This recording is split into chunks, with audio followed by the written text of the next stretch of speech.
Hello everyone, welcome to English World, and this is Jafar here before you today. And in today's lesson, I'll be talking about most common errors of the Duolingo English test.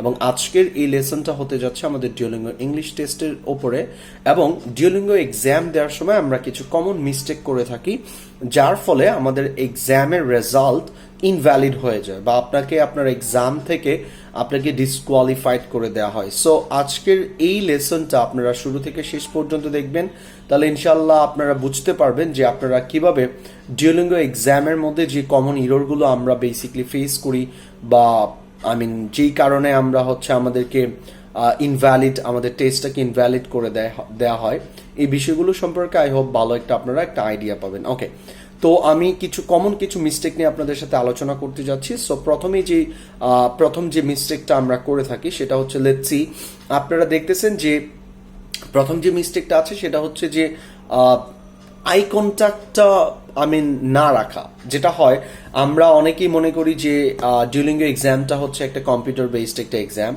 So আমাকে তো কেউ দেখছে না। So আমরা অনেকেই কি করি, like এভাবে, আমি এখন যেরকম কথা বলতেছি, আমার কিন্তু এখন আই কন্ট্যাক্টটা ঠিক আপনার দিকে না, আমার আই কন্ট্যাক্টটা কিন্তু ঠিক ওই দিকে। কেমন? আমার আই কন্ট্যাক্টটা কিন্তু ওই দিকে। সো এখানে কিন্তু দ্যাট মিনস আমি আমার আই কন্ট্যাক্টটা রাখছি না। সো ডেফিনেটলি আই কন্ট্যাক্ট রাখা খুবই গুরুত্বপূর্ণ একটা বিষয় আপনি যখন Duolingo ইংলিশ টেস্টটা দিবেন, কারণ আপনার এক্সামের মধ্যে কিন্তু এখানে এখানে কিন্তু এটা সিস্টেমেটিক্যালি একটা রোবট কিন্তু আপনাকে মনিটর করতে থাকবে যে আপনি কি ঠিক মতো আপনার ক্যামেরার মধ্যে তাকিয়ে আছেন কি না। সো এই জিনিসগুলো কিন্তু খুবই গুরুত্বপূর্ণ বিষয়। তাহলে ডেফিনেটলি আমাকে কি করতে হবে, আমার আই কন্ট্যাক্ট রাখতে হবে। তাহলে আই কন্ট্যাক্ট মানে হচ্ছে ঠিক আপনার যে ওয়েব ক্যামটা থাকবে বা আপনার যে ল্যাপটপ দিয়ে আপনি এক্সামটা দিবেন, যাতে করে আপনার ওই ক্যামেরার মধ্যে ঠিক আপনার আই কন্ট্যাক্টটা থাকে। সো এটা খুবই গুরুত্বপূর্ণ একটা বিষয়, এবং এটা আপনারা ডেফিনেটলি কি করবেন, মেনটেন করবেন।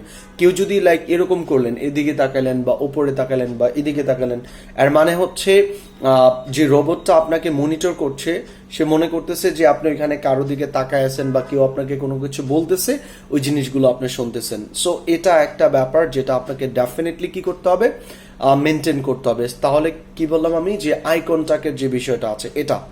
এবার আসেন, আই কন্ট্যাক্টের আমাদের আরেকটা প্রবলেম হয় অনেকেরই, যেটা হচ্ছে কি, লেটস সে আপনি নিচের দিকে তাকালেন, কি বললাম আমি, আপনি নিচের দিকে তাকালেন, এর ফলেও কিন্তু আপনাকে কি করে দিতে পারে, আপনার টেস্টটা ইনভ্যালিড করে দিতে পারে। সো আমি এখন যে বিষয়গুলো দেখালাম, আপনি বামে তাকাতে পারবেন না, ডানে তাকাতে পারবেন না, উপরে তাকানো যাবে না, নিচে তাকানো যাবে না, ডিরেক্ট স্ট্রেট আপনাকে কি করতে হবে, আপনার যখন পর্যন্ত এক্সামটা হবে ততক্ষণ পর্যন্ত আপনি কি করবেন, আপনার ঠিক ক্যামেরার মধ্যে কি করবেন, আপনি আপনার আই কন্ট্যাক্টটা রাখবেন। কেমন? এটা একটা বিষয় গেল।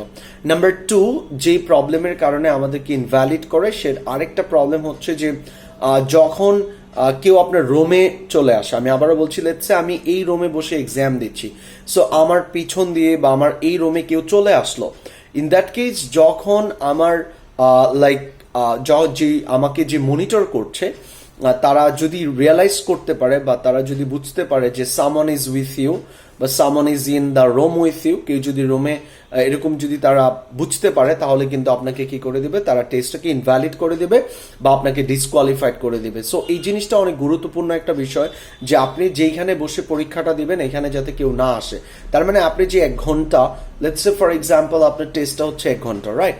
সো আপনার যাতে ঠিক পুরো এই 1 ঘন্টা সময় এই রুমে যাতে কেউ না আসে। কেমন? সো এটা আপনাকে একটু খেয়াল রাখতে হবে। নাম্বার 3, আরেকটা কথা বলি, সেটা হচ্ছে যখন কোনো ধরনের নয়েজ হয়, যদি কখনো কোনো ধরনের আননেসেসারি নয়েজ হয়, সেই ক্ষেত্রেও কিন্তু আপনাকে কি করতে পারে, আপনার টেস্ট থেকে আপনার টেস্টটাকে ইনভ্যালিড করে দিতে পারে বা আপনাকে ডিসকোয়ালিফাইড করে দিতে পারে। সো এই বিষয়টা আপনাকে কি করতে হবে, মাথায় রাখতে হবে, যে আপনি যে রুমে বসে পরীক্ষা দিবেন, এই রুমটা যাতে ডেফিনেটলি কি হয়, সাউন্ড প্রুফ একটা রুম হয়, এখানে যাতে বাইরের কোনো ধরনের নয়েজ কি করে না আসে। সো এই জিনিসটা আপনাকে দেখতে হবে। অ্যান্ড নাম্বার 4, আরেকটা যে প্রবলেম আমরা ফেস করি, সেটা হচ্ছে আমরা অনেকেই মনে করি যে আমরা মনে হয় এক্সট্রা কোনো স্পিকার ইউজ করতে পারবো, বা অনেক সময় আমরা দেখি যে এক্সট্রা কোনো ধরনের মাইক্রোফোন ইউজ করতে পারবো। নো, আসলে এক্সট্রা কোনো স্পিকার বা মাইক্রোফোন ইউজ করা যাবে না, যদি আপনার ল্যাপটপ বা আপনার কম্পিউটার মধ্যে যদি অলরেডি কোনো ধরনের স্পিকার লেটস সে আপনি ল্যাপটপ দিয়ে পরীক্ষা দিবেন, ল্যাপটপে যদি আপনার কোনো স্পিকার থাকে ওটা দিয়ে দিতে হবে, এক্সটার্নাল কোনো কিছু আপনি ইউজ করতে পারবেন না। আর যদি না থাকে, সেই ক্ষেত্রে আপনি কি করতে পারেন, ইউজ করতে পারেন, কেমন? সো এই বিষয়টা আপনাদেরকে কি করতে হবে কিন্তু খেয়াল রাখতে হবে। অলরাইট, সো আমি এখন যে আপনাদেরকে বিষয়গুলো বললাম এগুলো সবই হচ্ছে আমাদের ডিওলিঙ্গোর ইংলিশ টেস্টের উপরে, এবং এর আগেরও আমি অনেকগুলো ভিডিও মেক করেছি যেগুলো আমাদের স্ক্রিন রেকর্ডেড ছিল ডিওলিঙ্গো ইংলিশ টেস্টের উপরে। সো আই হোপ আপনারা ক্লিয়ার হয়েছেন এবং আপনারা আরো better understand, better like knowledge পাওয়ার জন্য ডিওলিঙ্গো ইংলিশ টেস্টের উপরে আপনারা আমাদের ডিওলিঙ্গো প্লে লিস্টের মধ্যে যতগুলো ভিডিও আছে সবগুলো ভিডিও একটু কাইন্ডলি দেখে নেবেন, তাহলে আপনারা আরো ভালো কি পাবেন, আইডিয়া পাবেন, কেমন? অলরাইট, সো এই হচ্ছে আমাদের বিষয়গুলো। আজকে আমি এই ব্যাপারগুলো আলোচনা করার জন্য এই ভিডিওটা অ্যাকচুয়ালি মেক করা। সো আপনাদের যদি কারো কোনো ধরনের কোয়ারিজ থাকে সেটা আমাদেরকে কমেন্টস করে জানাবেন। এবং যারা এবং আরেকটা বিষয় একটু বলে রাখছি শেষ করার আগে, আমরা কিছু ডিওলিঙ্গোর কিছু অনলাইন কোর্সেস অফার করছি। সো আপনারা চাইলে আমাদের সাথে অনলাইন কোর্সও জয়েন করতে পারেন, এবং আমাদের সাথে যোগাযোগ করার জন্য আমাদের যে ফেসবুক পেজের যে লিঙ্কটা আছে এটা আমাদের ভিডিও ডিসক্রিপশনের মধ্যে আমি দিয়ে দেবো, ওইখান থেকে আপনারা আমাদের সাথে ফেসবুকের মাধ্যমে যোগাযোগ করতে পারেন। আর এছাড়াও আমাদের স্ক্রিনের মধ্যে যে নাম্বারটা আছে এই নাম্বারটা দিয়ে আপনারা আমাদের সাথে যোগাযোগ করতে পারেন। So dear viewers, that's all about today and hope to see you guys in the next videos. Till then, be happy. Allah Hafiz. Good luck. Bye bye.